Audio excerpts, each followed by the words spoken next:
함께 나누실 말씀은 내가 너에게 이른 모든 일이라는 제목으로 출애굽기 23장 1절에서 13절까지 함께 나누겠습니다. 함께 읽어볼게요. 너는 거짓된 풍설을 퍼뜨리지 말며 악인과 연합하여 위증하는 증인이 되지 말며 다수를 따라 악을 행하지 말며 송사에 다수를 따라 부당한 증언을 하지 말며 가난한 자의 송사라고 해서 편벽되이 두둔하지 말지니라.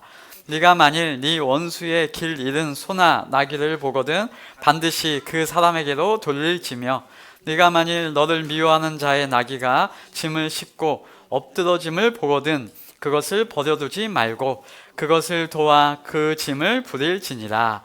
너는 가난한 자의 송사라고 종이를 굽게 하지 말며 거짓 일을 멀리하며 무죄한 자와 의로운 자를 죽이지 말라.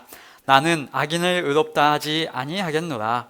너는 뇌물을 받지 말라. 뇌물은 밝은 자의 눈을 어둡게 하고 의로운 자의 말을 굽게 하느니라. 너는 이방 나그네를 압제하지 말라. 너희가 애굽 땅에서 나그네 되었었은즉 나그네의 사정을 아느니라. 너는 6해 동안은 너의 땅에 파종하여 그 소산을 거두고 7째 해에는 갈지 말고 묵혀두어서 너의 백성의 가난한 자들이 먹게 하라. 그 남은 것은 들짐승이 먹으리라. 내 포도원과 감람원도 그리할지니라. 너는 6해 동안에 내 일을 하고 7째 날에는 쉬라. 내 소와 나귀가 쉴 것이며 내 여종의 자식과 나그네가 숨을 돌리리라. 내가 너에게 이른 모든 일을 삼가 지키고 다른 신들의 이름은 부르지도 말며 내 입에서 들리게도 하지 말지니라. 아멘. 저와 여러분, 우리가 믿음을 가지고 있고 하나님의 말씀을 들을 수 있고 성경을 읽고 보고 있다는 것은 정말로 놀랍고 귀중한 일입니다. 왜냐하면 세상에서는 하나님의 말씀을 보아도 보지 못하고 들어도 듣지 못하며 깨닫지 못하는 일들이 많이 있기 때문입니다. 예수님이 인간의 역사 속에 육신을 입고 오셔서 인간의 언어를 사용하여서 말씀을 하셨어도 그 당시 사람들, 심지어 제자들조차도 때로는 예수님이 하시는 말씀을 잘 이해하지 못하고 오해한 경우가 많이 있었습니다. 그런데 우리는 예수님의 실제를 보지도 않고 우리 마음에 믿음이라는 것이 생겼고 그 말씀만 가지고서도 성령의 조명하심에 따라 깨닫고 알고 이해하고 있으니 얼마나 복된 것이냐라는 겁니다. 이 성경 말씀이 깨달아지고 삼켜지고 꿀처럼 달게 느껴지는 그 기쁨을 우리 삶에 함께 경험하며 만끽하고 살아가시기를 권면을 드립니다. 성경이 우리에게 가르쳐주고 알게 하시는 것은 여러 가지로 이야기할 수 있지만 크게 나누어 보면 두 가지를 보여준다고 할 수 있습니다. 먼저는 하나님에 대한 것이고 다른 하나는 죄에 대한 것, 죄에 사로잡힌 인간의 모습입니다. 우리는 죄가 무엇인지, 죄의 세력이 어떤 것인지 그 실체를 알아야 하고요. 그것만 알면 이제 대책이 없으니까 이제 구원자이신 하나님, 그 하나님의 마음, 예수 그리스도 그 구원하시는 일하심도 함께 알아야 하는 것입니다. 죄가 작동하면 사람이 이 죄적 테두리 안에 갇혀서 정죄당하고요, 낙심되는 것이고요, 그 결과는 죽음, 사망이고요. 하나님을 모르면 죄성을 가지고 있는 인생이 교만하게 되고 방자히 행하게 되는 것입니다. 이렇게 좌우로 치우치게 되는 것이죠. 죄적으로 빠지게 되면 낙심이고요, 하나님을 모르게 되면 교만하게 되는 그것이 나타납니다. 그래서 우리는 성경 말씀 속에서 이스라엘이라고 하는 인류의 샘플을 통해서 죄인의 모습을 알아서 내가 얼마나 그러한 이스라엘 같은 죄인이었던가 깨달아야 하고요, 또한 하나님께서 그 이스라엘에게 행하여 주신 것처럼 나에게도 행하여 주셔서 어떻게 은혜를 주셨는지 그 하나님을 알아야 하는 것입니다. 그래야 성도의 삶 가운데 이제 무엇이 옳은 것인지, 무엇이 진리인지 분별할 수 있고, 좋은 것을 취하고 악하고 굽어진 것을 피하며 그 하나님의 기쁨을 우리 삶에 적용하고 성령의 열매를 맛보는 행복한 성도의 삶이 가능해지는 것입니다. 그것이 성도가 받은 최선이고 최고의 복인 줄 믿습니다. 저와 여러분이 성경을 보면서 계속해서 몇 주간 하나님의 법규에 대해서 읽어가고 있습니다. 성경을 읽으면서 이제 첫 번째 당하는 위기가 이 부분이 아닐까 생각이 듭니다. 성경을 쭉 읽다가 창세기, 천지창조, 신비하고 놀라운 이야기, 스펙타클한 스토리, 흥미진진하고 재미있는 이야기들로 그런 거는 또 영화로도 많이 만들고 동화책으로도 많이 만드니까 그런 일들이 내러티브 구조가 참 재미있죠. 또 아브라함, 이삭, 야곱, 요셉 이렇게 대를 이어서 전개되는 하나님의 역사가 참으로 흥미롭습니다. 그러다가 이제 출애굽기에 딱 들어와서 모세, 구국의 영웅같이 느껴지는 그런 모세, 또 애굽의 이야기, 기적들, 홍해가 갈라지고 광야의 반석에서 물이 나오고 쓴물이 달게 되고 재미있게 막 읽다가 이제 출애굽기 20장 딱 도착해서 10계명 지루한 느낌, 딱딱한 느낌이 딱 이제 시작됩니다. 법칙, 법규 이런 이야기가 나오면 뭔 소린지 성경 통독의 1차 위기가 딱 시작된다고 합니다. 이때 성경을 딱 덮으면 다시 여는데 새해 소망 때 여는 경우가 있다고 하는데 그러지 마시고 이런 본문들도 우리에게 주신 이유가 있을 거란 말입니다. 같이 찬찬히 읽어보시고 그 뜻은 무엇인가, 그 법에 담겨있는 하나님의 의도, 성품, 마음, 심정이 무엇인지 잘 살펴보면서 생각해 보기를 원합니다. 자, 하나님의 법은 하나님의 심정, 하나님의 마음이 있는 곳에서 지켜질 수 있고 들리게 되는 것이라고 우리가 몇 주간 강조하고 이야기를 하고 있습니다. 법이라는 것은 아무리 법 자체가 정교하고 세밀해도 사람이 죄에 사로잡혀 있고 죄의 마음으로 읽으면 빠져나가기 너무 쉬운 것이 이 법입니다.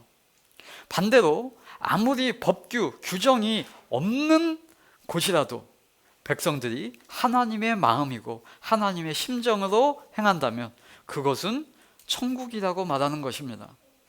왜요? 그것이 하나님의 통치, 하나님의 마음으로 이루어진 것이기 때문이죠. 그래서 사실상 엄밀히 따져보면 법은 많아지는 게 좋을까요? 아니면 축소되고 없어도 되는 것이 좋을까요? 법은 많아지거나 확대되기보다 축소되는 것이 더 훨씬 좋은 것입니다. 유대교가 이것을 거꾸로 했어요. 법 규정을 613개로 확대해서 그것을 엄격하게 해서 그 세부 법안을 만들어 가지고 지켜내려고 했단 말입니다. 아니요, 그럴 것이 아니라 하나님을 사랑하고 이웃을 사랑하라 하는 그 하나님의 원리, 그 하나님의 마음을 가지고 모든 삶에 적용하면 될 것이었습니다. 저와 여러분이 잘 알고 있듯이 사람의 마음은 법으로 통제할 수가 없습니다.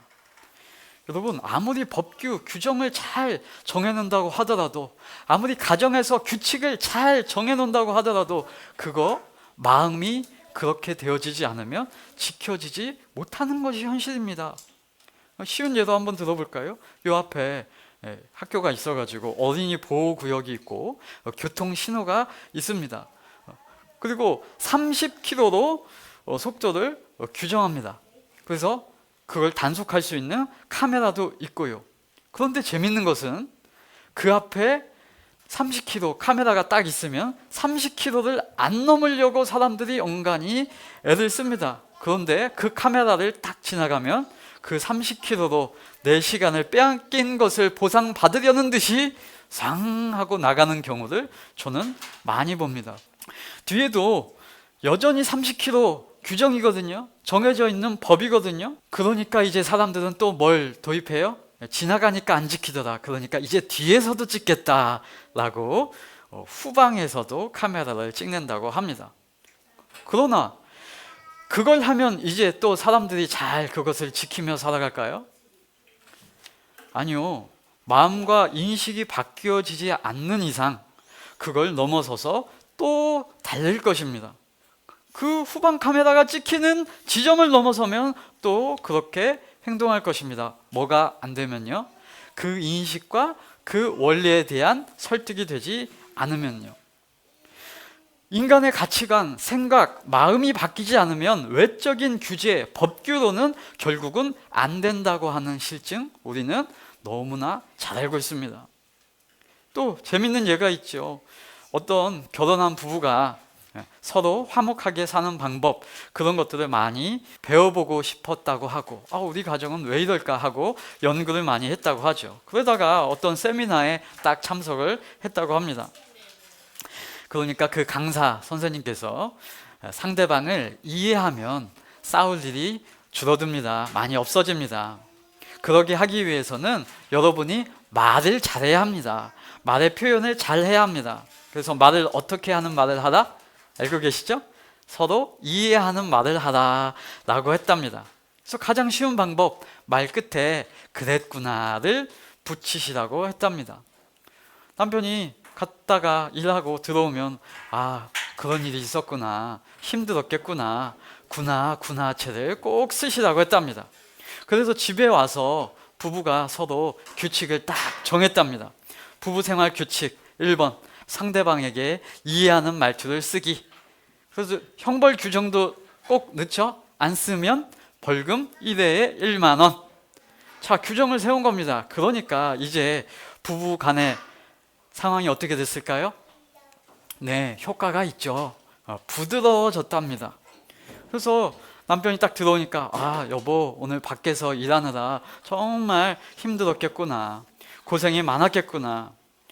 그러니까 이제 남편이 아내에게 그래, 자기도 많이 육아에 지쳐 보이는구나, 정말 고생했겠구나. 부드러워졌답니다. 이게 한 3일간 유지되었답니다.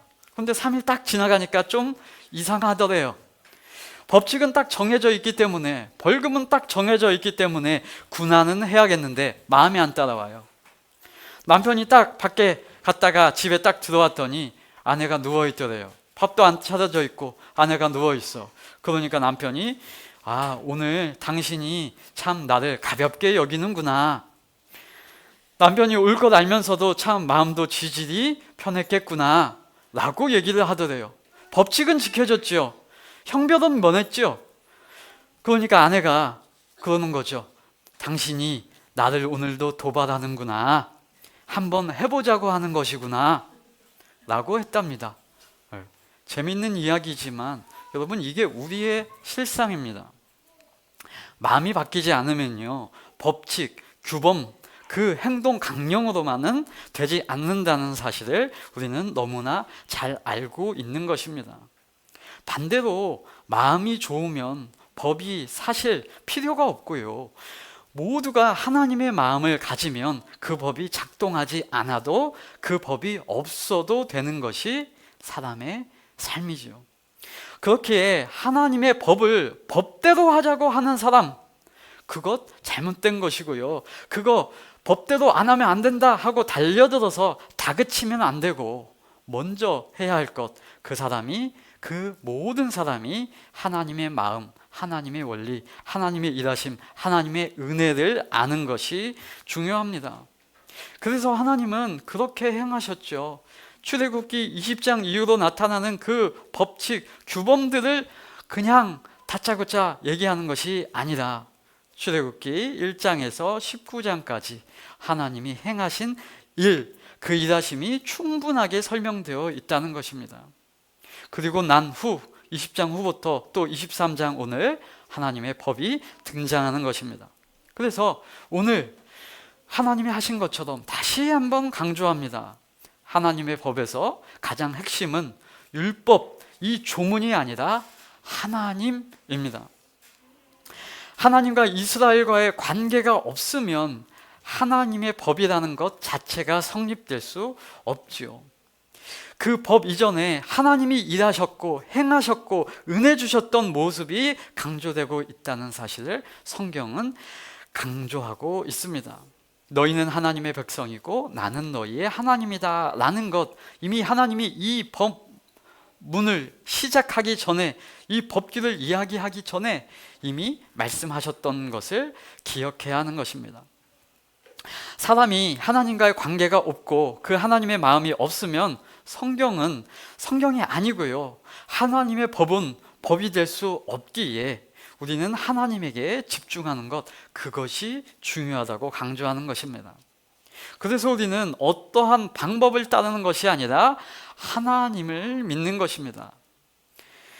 하나님의 법을 듣는 자는 이미 하나님의 말씀을 들을 수 있는 자녀가 된 것, 그 사실을 염두에 두셔야 하고, 하나님의 마음을 가지지 않으면 하나님의 말씀을 절대로 지킬 수 없다는 것도 아셔야 합니다. 쉬운 예로 군대 얘기를 이제 해보면, 여러분 군대 가면 사람이 바뀌는 모습, 변화되는 모습을 우리가 봅니다. 어떤 일에 대해서 어떨 때 사람이 확 바뀌는지 아십니까? 어떤 행동에 대해서 잘못하면, 그럴 때 혼나면 행동을 바로 싹 바꿉니다. 저도 군대에서 많이 혼나본 자로서 잘 알죠. 그런데 사실은요, 여러분, 그게 사람이 행동을 바꾼 것이 아니고요, 그 혼내는 선임의 눈에 행동이 바뀐 것처럼 행동하는 척을 한 겁니다. 실상은 바뀌지 않은 것이죠. 왜요? 바뀌었다는 것은 마음까지 바뀌어서 그것이 진심으로 우러나오는 행동을 하는 것, 그게 사람이 바뀌었다라고 우리는 말하기 때문입니다. 아니요, 그건 척을 한 거예요. 마음이 바뀌지 않았고요, 인식이 그대로이고요, 설득이 되지 않았어요. 그러니까 그 혼내는 선임이 딱 지나가, 그 선임이 쳐다보지 않아, 그 선임이 감시하지 않으면 에라이 뒤에서 욕하고요, 그 선임은 별로 나하고 관심이 없고 빨리 제대했으면 좋겠고 그냥 화풀이하는 것처럼 느끼고, 그러니 좋은 마음, 선한 마음, 진정으로 변화되는 마음이 나오지 않는 것이죠. 그런데 이런 경우가 있었습니다. 어떤 선임이 오더니 등을 토닥여 주면서 음료수 한 캔 뽑아 주면서, 힘들지? 괜찮아, 나도 그랬었어, 다 그렇게 실수하는 거야 하면 어때요? 눈물이 핑 돌고 감동이 되고 관계가 형성되고 진심으로 마음까지 바뀌어지는 그런 경험들을 해보셨을 것입니다.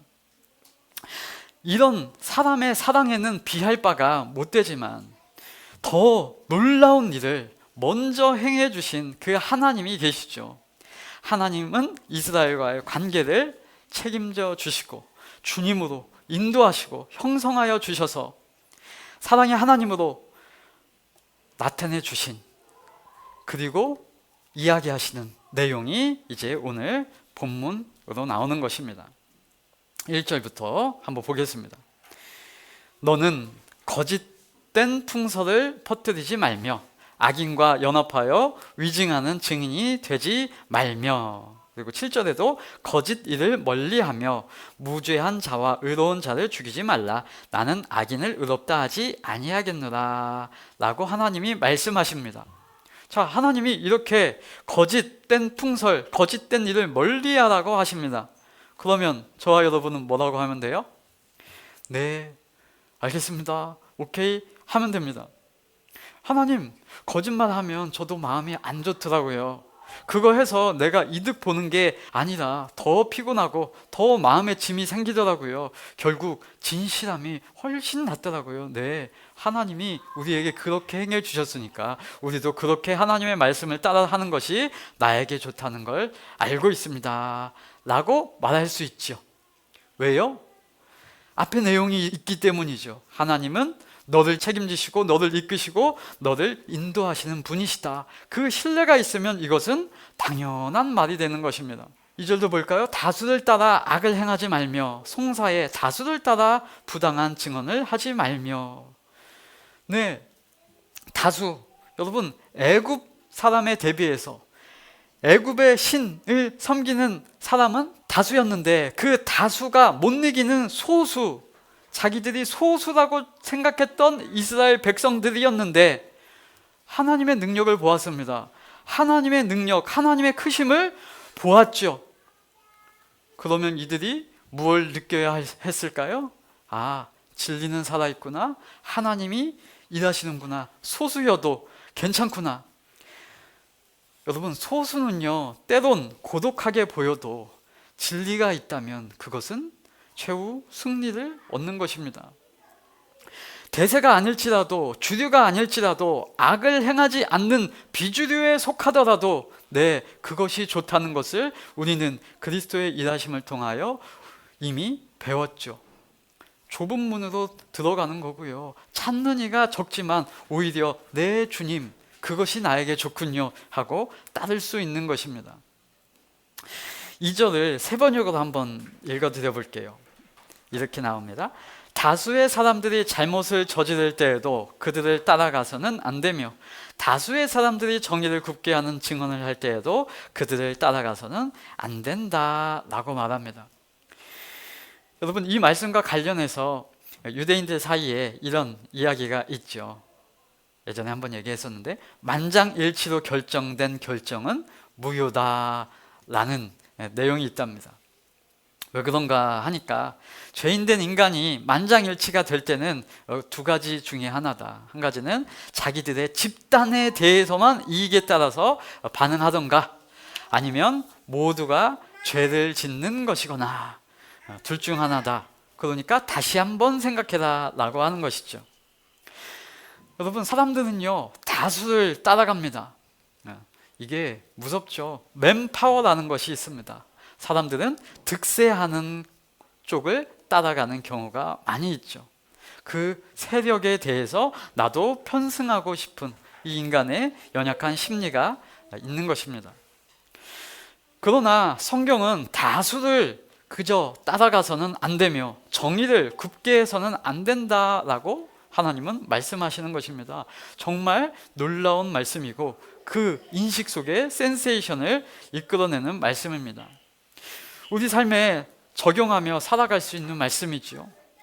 여러분, 우리들의 신앙의 모습 속에서도 이런 모습은 잘 나타나는 세대를 우리가 살아가고 있습니다.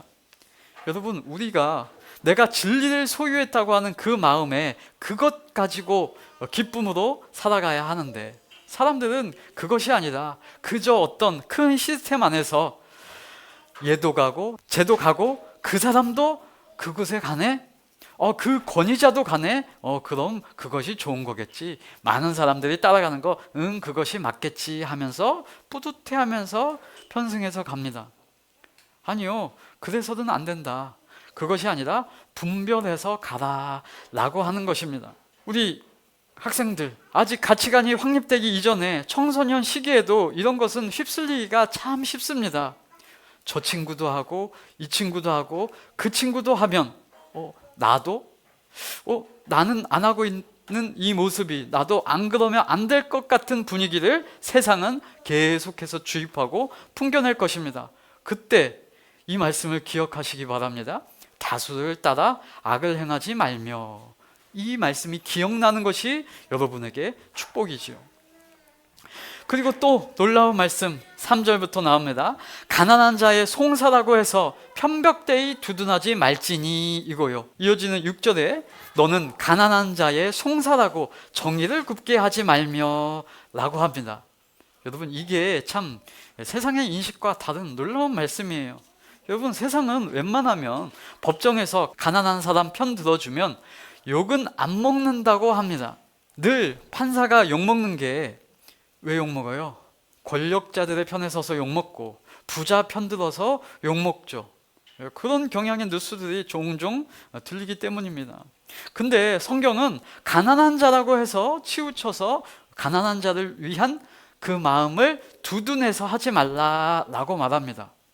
왜 그래요? 가난하고 부함이 정의의 기준이 되어서는 안 된다라고 말하는 것입니다. 예전에는 그래도 훌륭한 사람, 그러면 어떤 학문에 입각하고 지식이 충만하거나 어떤 훌륭한 재능이 있는 사람, 그런 모습들을 훌륭하다고 얘기했었는데 요즘은 뭐가 기준이 되었습니까? 돈이 기준이 되었죠. 훌륭한 사람은 어떤 사람? 돈 많은 사람이 훌륭한 거죠. 부요와 가난이 세상에 판단하는 척도가 되었답니다. 그래서 아이들한테 너 나중에 커서 뭐가 되고 싶니? 1순위가 뭐래요? 돈 잘 버는 사람. 건물주가 주님 위에 있답니다. 신앙에서도 그런 부분이 나타나죠. 교회 크게 짓고 그 교회 몇 석이래? 그 성도 몇 명이래? 와, 대단한 목사님이네. 훌륭한 목사님이시네. 라고 말합니다. 네, 물론 그것을 거부하자고, 그분들을 비판하자고 하는 말이 아닙니다. 네, 훌륭하시죠. 그러나 그것이 훌륭함의 기준이 되어서는 안 된다는 것입니다. 제가 아는 한 교회가 크지 않지만 존경할 수 있고 훌륭한 목사님들이 얼마든지 많이 있다는 사실을 제가 보증합니다. 반대로도 마찬가지죠. 우리의 기준이 무엇인가? 가치가 무엇인가? 생각해 보아야 한다는 것입니다.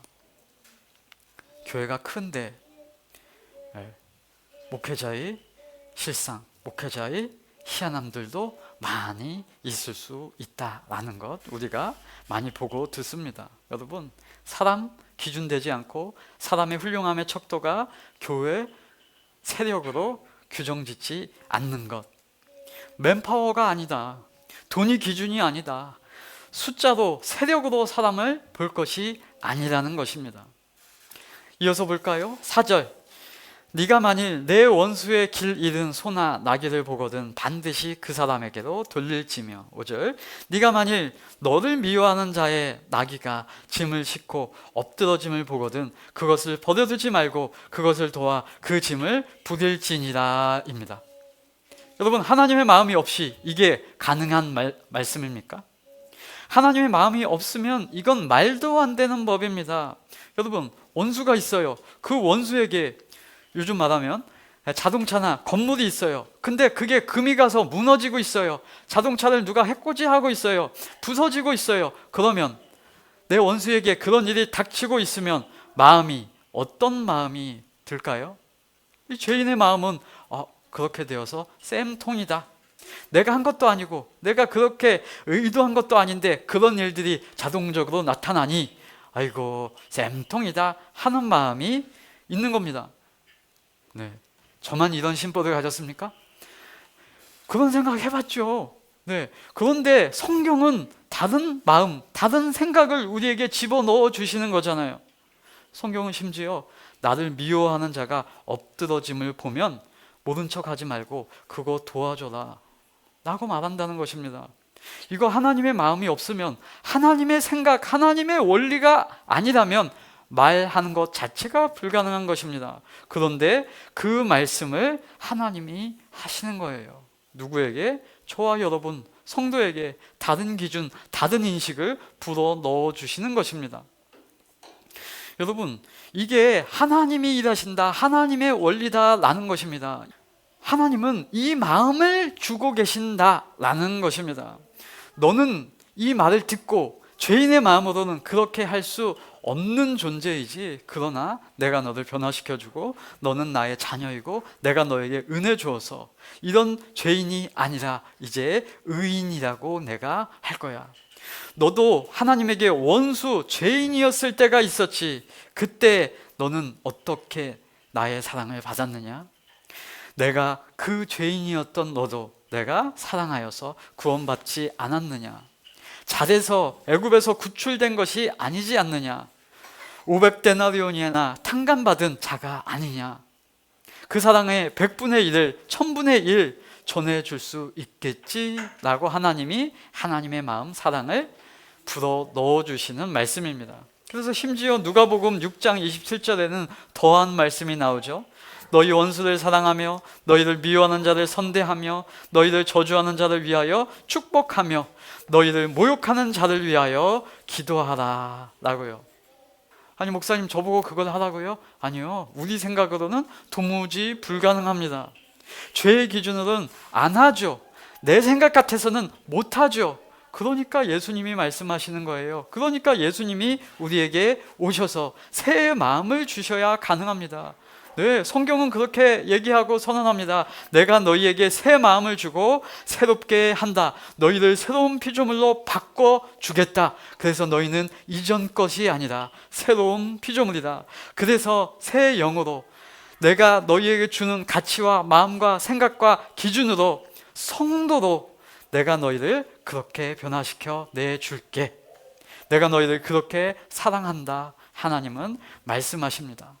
하나님의 마음이 우리 마음 가운데 열매 맺어지면 기꺼이 얼마든지 해낼 수 있는 하나님의 이루심입니다.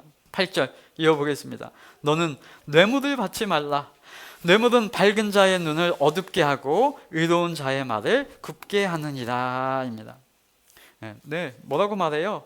뇌물은 눈을 멀게 하고 말을 바꾸게 한다라는 것입니다. 다른 말로 돈이 기준이 되어버리는 상황을 만들어 버릴 것이니 그 기준으로 너의 눈이 어두워지지 않도록 알려주시고 분별하게 하시는 하나님의 마음이죠. 9절 너는 이방 나그네를 압제하지 말라. 너희가 애굽 땅에서 나그네 되었었은즉 나그네의 사정을 아느니라 입니다. 나그네를 해보신 분은 잘 아실 겁니다. 제가 외국에서 나그네 생활을 해봤는데 그 사람들에게 제가 이상해 보였을 수 있을 것 같아요. 색이 다르고 언어가 다르고 문화가 다르고요. 그래서 그런지 저는 그 나그네의 심정을 좀 압니다. 이 나그네를 그들이 대했던 모습을 저는 당해봤기 때문입니다. 그래서 그 나그네 된 심정을 기억하면 혹시 한국에 어떤 나그네가 온다 그러면 잘해주고 싶은 마음이 듭니다. 네, 그 얘기를 지금 하는 것이죠. 그때를 생각해봐봐. 너희가 애굽 땅에서 나그네였었잖아. 그 심정을 알면 당연한 말씀, 당연한 권면을 하나님은 하나님의 마음 가운데 해주고 계시는 것이죠. 그리고 10절 너는 6해 동안은 너의 땅에 파종하여 그 소산을 거두고 7째 해는 갈지 말고 묵혀두어서 너의 백성의 가난한 이들이 먹게 하라. 그 남은 것은 들짐승들이 먹으리라. 너의 포도원과 감람원도 그리할지니라 라고 하십니다. 하나님의 자상함이 가난한 자들 살피시고 또 이 동물들, 들짐승들까지 하나님이 먹이시는 말씀이죠. 이 말씀도 하나님을 알지 못하면 도무지 지킬 수 없는 말씀입니다. 6해 동안 소산을 거두었는데 7째 해에는 갈지 말래요. 내 땅이고 내가 마음대로 할 수 있는데 그것을 하지 말라고 합니다. 여러분, 이 말씀 7째 때에 풍족하면 얼마든지 지킬 수 있습니다. 그런데 7째 해인데 먹을 것이 없고 풍족하지 않으면 그걸 어떻게 지킵니까? 과학적으로 살펴보면 7년마다 한 번씩 땅에게 휴식을 주는 것이 훨씬 그 땅으로부터 소득이 비옥해져서 많이 나온다고 해요. 근데 그런 말을 해도 지금 자기가 갈급하고 어려우면 그것을 저들 가난한 자들에게 주지 못하는 것이 사람 심보입니다. 우리가 풍족하나 가난하나 이 물질에 대한 그 근본 해결이 되지 않으면 우리는 이것을 지킬 수가 없습니다. 그렇기에 하나님의 말씀을 들을 수 있는 유일한 길은 오직 하나님이라는 것입니다. 하나님을 알아야 이 말씀도 지킬 수 있죠. 어떻게 이해할 수 있어요? 만나를 주셨던 그 하나님께서 광야에서 만나를 끊임없이 베풀어 주시는 그 하나님이 나의 삶을 돌보시고 그 필요를 공급하실 것이라는 사실을 알아야지만 하나님의 말씀이 보이고 들리고 지킬 수 있다는 것입니다. 12절도 같은 말씀이죠. 너는 6해 동안 너의 일을 하고 7째 날에는 쉬라. 그 사람 당사자만 쉬나요? 아니요. 네 소와 나귀가 쉴 것이며 너의 요정과 자식과 나그네가 숨을 돌리리라 라고 하십니다. 13절 내가 너에게 이른 모든 일을 삼가 지키고 다른 신들의 이름은 부르지도 말며 너의 입에 들리게도 하지 말지니라 라고 말씀하십니다. 여러분, 세상의 효율을 따라가면 12절 안식은 없는 것이죠. 세상은 말할 겁니다. 남들 놀 때 다 놀고 쉴 때 다 쉬면 언제 남들보다 뛰어나게 이기며 이루냐? 라고 합니다.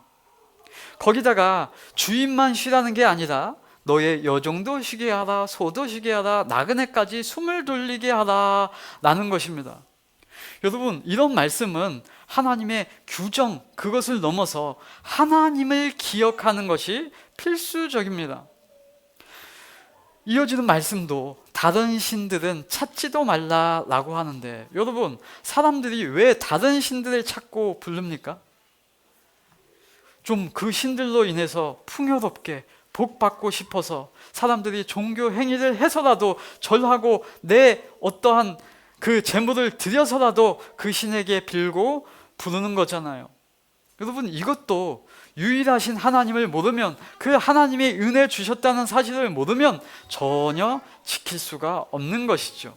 가능한 한 많은 신들을 두는 것이 자신에게 좋다고 생각하는 마음이 있으면, 하나님이 아무리 이렇게 얘기하고 법규를 얘기해도 다른 신들 부르고 깎아서 신을 만들고 그렇게 하고 싶은 마음이 사람에겐 있는 겁니다. 반대로 하나님을 알아야 다른 신들은 허상이고 인간이 만들어낸 그저 이름 붙인 목석이라는 것도 알게 될 것이고, 그러면 당연히 이 모든 말씀을 기꺼이 따를 수 있게 되는 것입니다. 여러분, 이 하나님의 말씀, 하나님의 뜻 가운데 우리에게 이거는 조금, 이것은 조금 이런 것들이 있나요? 그러면 이걸 내가 어거지라도 지켜야지, 이게 아니라 하나님을 더욱더 알아가기를 원합니다. 하나님이 행하신 일, 하나님이 베풀어 주신 은혜를 기억하며 우리가 사람들이 낙이, 소가, 나그네가 싫지라도 우리는 하나님의 돌보심으로 사는 것이다 라고 이해되는 때가 올 것이죠. 하나님이 나에게 가장 선하게, 가장 좋게, 가장 아름답게 인도해 주시는 분이라는 사실을 우리가 함께 알아가기 원합니다. 그렇다면 이 성경에 나타나는 모든 말씀들, 하나님이 우리에게 이르는 모든 일들을 우리가 지켜가고 있는 모습을 우리 스스로 발견하게 될 것이며, 그 하나님의 열매가 나에게 평안으로 나타나구나 하는 것을 이해할 수 있게 될 것입니다. 이 법규를 가지고 누군가에게 또 찾아가서 이 법규 왜 안 지키냐 따지고 들 일이 아니라, 우리는 하나님이 말씀하신 마음, 하나님의 의도를 우리 마음 가운데 차곡차곡 채워가서 법칙으로 되는 거 아니지, 법규로 되는 거 아니지, 부부관계 10계명으로 되는 것이 아니라 하나님의 마음이지 하는 마음으로 나아가기를 소망합니다. 그리하여 저와 여러분은 모든 인생과 우리의 모든 삶 가운데 이 성경의 모든 말씀이 내 입에 가깝고 당연한 말씀이 되고 자연스러운 가치로 변화되어서 설득되어서 행복한 성도의 삶을 우리 함께 살아가기를 소망합니다. 그것이 우리에게 가장 좋고 복되다는 사실을 우리가 인식하며 오늘도 하나님의 평안과 기쁨으로 다 함께 나아가시기를 예수 그리스도 이름으로 축복합니다.